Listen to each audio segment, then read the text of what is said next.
Welcome back to another reaction. S Rajamouli அவரோட அடுத்த master piece Varanasi படத்தோட வாரணாசி டு தி வேர்ல்டு ஒரு அனௌன்ஸ்மெண்ட்டில் டைட்டில் டிசைன் நினைக்கிறேன் வந்திருக்கு. ரொம்ப என்ன சொல்கிறது, அவளை வெயிட் பண்ணிகிட்டு இருக்க ஒரு இந்தியாவில் இன்டர்நேஷ்னல் லெவலில் வெயிட் பண்ணிட்டு இருக்க ஒரு மூவி. ஏன்னா எஸ் ராஜமௌலி அடுத்த லெவலில் கொண்டு போயிட்டு இருக்காரு இந்தியன் சினிமாவை. ஒரு ஃப்ளாப் கூட இல்லாத ஒரு டைரக்டர். வாரணாசின்னு அந்த டைட்டில் கேட்டவுடனே எனக்கு என்ன ஒரு மாதிரி மித்தாலஜி பேஸ் பண்ணி போகிறாங்களே, எஸ் ராஜமௌலியும் இதுக்குள்ளே வராரே அப்படின்ற மாதிரி இருக்கும். ஏன்னா இப்போ இந்தியாவை ரெப்ரசென்ட் பண்ணி எது வந்தாலும் சரி, எனக்கு மோஸ்ட்லி வீடியோ கேம் இண்டஸ்ட்ரியை பொறுத்தவரை மித்தாலஜி தான் எடுத்துகிட்டு வருவாங்க. வீடியோ கேம்னாலே மித்தாலஜி தான், ஏதாச்சும் ஒரு ஹிந்து மித்தாலஜி உள்ள சொல்லி தான் கொண்டு வருவாங்க. ஏன் அப்படியே பண்ணுறீங்கன்னு எனக்கு ஒரு ஒரு ஒரு தாட் எப்பயுமே இருக்கும். ஸோ எஸ் ராஜமௌலி அதுக்குள்ளே வர மாதிரி இருக்குது. டைட்டில் வச்சு மட்டும் சொல்கிறேன். ஒரு சேனல் யாரும் சொல்றீங்க மறக்காம சப்ஸ்கிரைப் பண்ணிவிட்டு பெல் ஐக்கனை கிளிக் பண்ணி என்னோட சேர்ந்து பாருங்கள். போகலாம். ஸ்ரீ துர்கா ஆர்ட்ஸ்.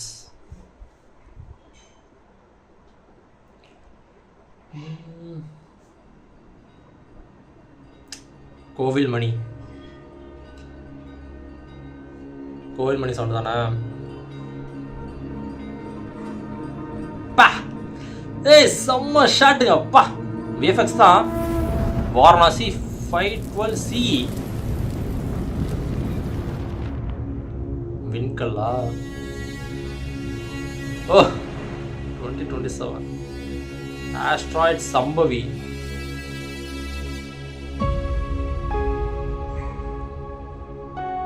பா ராஸ் ஐஸ் ஷெல்ஃப் அண்டார்டிகாவா. ஐயோ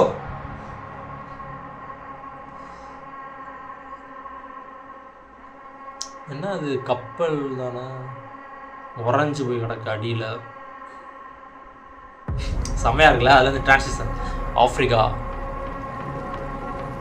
இல்லை எங்கெங்கேயோ போகிறாங்களே, அண்டார்டிகா ஆப்பிரிக்கா. விஎஃப்எக்ஸ் பயங்கரமாக இருக்குங்க. சிஜிலாம் நிறையா செலவு பண்ணியிருப்பாங்கண்ணா.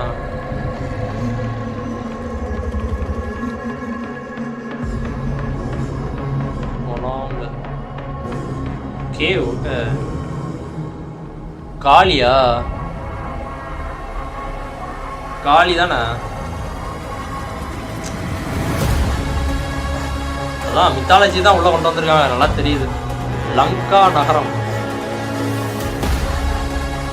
7200 BC 7200 BC. ஹனுமனாக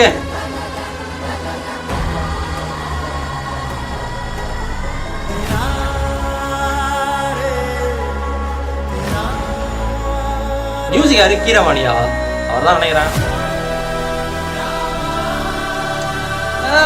Rama blue colour உள்ள கொண்டு வந்தான் பார்த்தீங்களா. வாரணாசி போர்ட்டல் மாதிரி இருக்கு.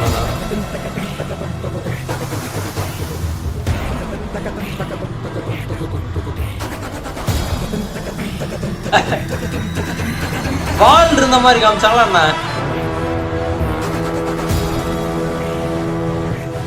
சுலாயுதம் மகேஷ் பாபு.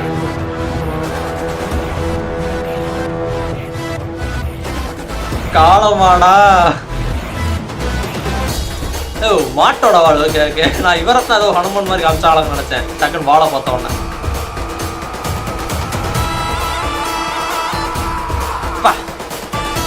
வாரணாசி. இதே மாதிரிதான் மகாபாரதம் போட்டுட்டு இருக்காங்க ஹாட் ஸ்டார்ல. அது இப்படிதான் இருக்கும். Rope ட்ராட்டர், time ட்ராட்டர். எர்த்த காமிச்சு தான் உள்ளே போவாங்க மகாபாரதம் ஹாட் ஸ்டார்ல. வச்சு ஒரு அச்சு அடிச்சுதான். Film for IMAX. ஃபாண்ட் அவதாரோட ஃபாண்ட் மாதிரி இருக்குல்ல. ஏ மட்டும் எனக்கு டக்குன்னு அப்படியே தெரியுது. அதுவுமே ஏதோ நார்மல் டெக்ஸ்ட் தான், ஃப்ரீயாக உள்ள டிஃபால்ட்டாக இருக்கிற டெக்ஸ்ட் தான் நினைக்கிறேன் அந்த ஃபாண்ட்டு. அதான் எதிர்பாருங்கள் அப்படின்ற மாதிரி எஸ் ராஜமௌலி அவர் இந்த மாதிரி ஒரு ஜானரில் ஒரு படம் பண்ணியிருக்காரு. நான் சத்தியமாக இந்த மாதிரி ஒரு ஜானர் இவர்கிட்ட நான் எதிர்பார்த்ததே இல்லை இது வரைக்குமே. இப்போ மகேஷ் பாபு வச்சு இப்போ பிருத்திவிராஜ் அவரை வச்சு கூட போஸ்டர் வந்துச்சுல, அதுவும் ஏதோ ஃபியூச்சரிஸ்டிக்காக ஒரு படம் பண்ணுறாப்பா அப்படின்னு தான் நினச்சிக்கிட்டு இருந்தேன். கும்பாவா அவரோட பேர், அப்படிதான் நினச்சிக்கிட்டு இருந்தேன். பார்த்தா டக்குன்னு வாரணாசின்னு அந்த டைட்டில் பார்த்த உடனே இல்லையே வேற எங்கேயோ போகுதே அப்படின்னு மாதிரி யோசித்தேன். அப்படிதான் இருக்குது. பார்க்கலாம் படம் எப்படி வருதுன்றதான், அந்த மேக்கிங், அந்த ஸ்டோரி, அதான் முக்கியம் ஒரு படத்துக்கு. விஎஃப்எக்ஸ் இதுக்கு முன்னாடி பண்ணதை விட பயங்கரமாக பண்ணியிருக்காங்கல்ல, அதுக்கேற்ற மாதிரி மணியும் பயங்கரமாக ஸ்பெண்ட் பண்ணியிருப்பாங்க. பிரம்மாண்டம் அப்படின்னு வந்துட்டாலே ராஜமௌழி அவ்வளோ வந்துடுவார். அவரோட ஸ்டோரி டெல்லிங் அது எனக்கு ரொம்ப பிடிச்சது. அவர்கிட்ட இருந்து இது எப்படி அந்த இது ஸ்டார்டிங்கில் வந்ததே சூப்பராக இருந்துச்சு, அந்த ஃப்ளோவே சூப்பராக இருந்துச்சு. ஒவ்வொரு கண்ட்ரி, ஒரு காண்டினென்ட்டுக்காக போய் இப்படி வந்தது. மித்தாலஜின்னு முடிவாயிடுச்சு, எந்த மாதிரி காட்டப்போறா என்ன தெரில. ஏன்னா இவரோட படங்கள் இந்தியாவை ரெப்ரசன்ட் பண்ணக்கூடிய படங்கள், ஸோ அது கண்டிப்பாக நிறைய பேருக்கு போய் சேரும். இவரும் மித்தாலஜி எடுத்துகிட்டு வந்திருக்காரு. அதில் எனக்கு ஒரு இதாக இருந்தாலும் கூட எஸ்எஸ் ராஜமௌழி என்ன மாதிரி ஹேண்டில் பண்ண போகிறாரு அப்படின்றது தான் எனக்கு ஒரு சர்ப்ரைசிங் ஃபேக்டராக இருக்கு. இங்கே மியூசிக்குமே மாதிரி அவரை பார்த்துருவா.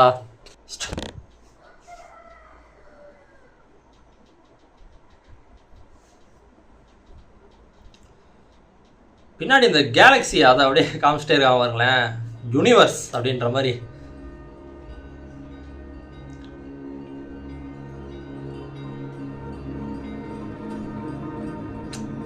செம்மையா இருக்கு அது பார்க்க. இந்த லைட்டிங் எல்லாம் விஎஃப்எக்ஸ் பக்காவா இருக்கு.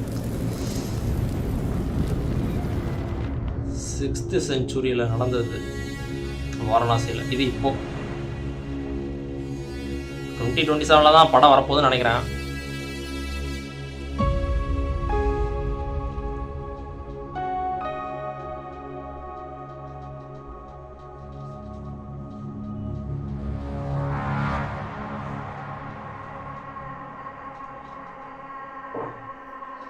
ஒரு டைட்டானிக்கா இருக்குமோ?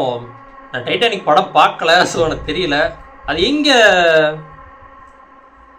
உடஞ்சி விழுந்துச்சு. அண்டார்டிகால தான் விழுந்துச்சா என்ன, கடல்ல இல்லை பசிபிக்லையா?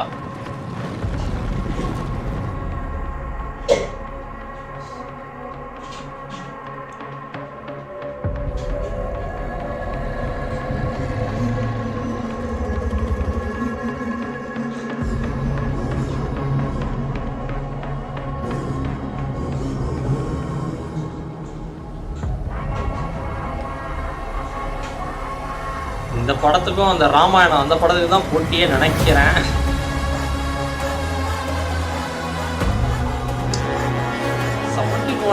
கிட்டத்தட்ட 9000 இயர்ஸ் மேல முன்னாடி நடந்த கதையாது ராமாயணம்.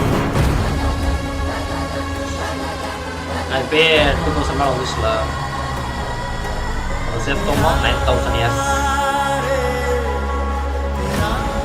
அது யாரு பின்னாடி? அதுவும் ஹனுமான் சைஸ்ல இருக்காங்க.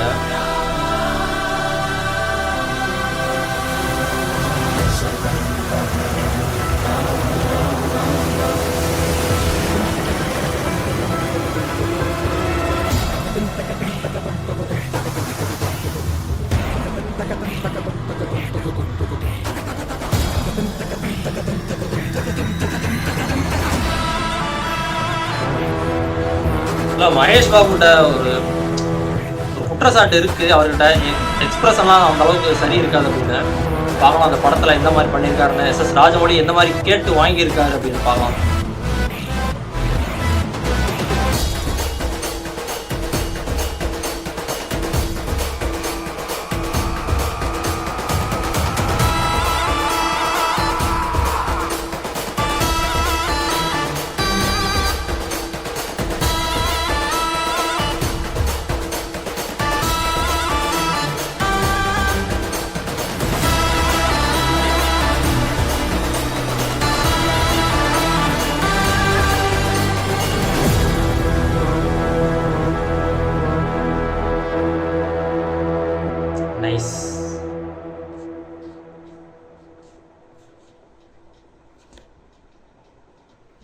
ஓஹோ, நிலா கூட இருக்கு பாருங்களேன் அந்த இடத்துல, எர்த்து பக்கத்துல.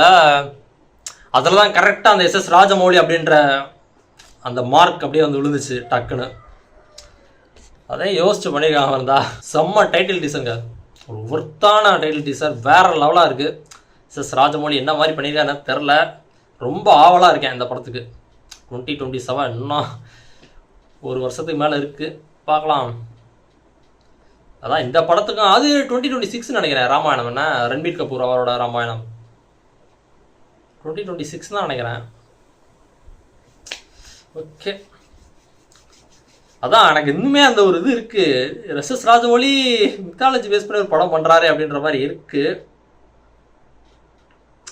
பார்க்கலாம். நைஸ், வேற லெவல், செம்ம டைட்டில் டீசர், வேற லெவலாக இருக்கு. தேங்க்ஸ் ஃபார் வாட்சிங். இந்த வீடியோ பிடிச்சிருந்தா like, share, comment and subscribe பண்ணுறதுக்கு நடக்கலாம் வரேன்.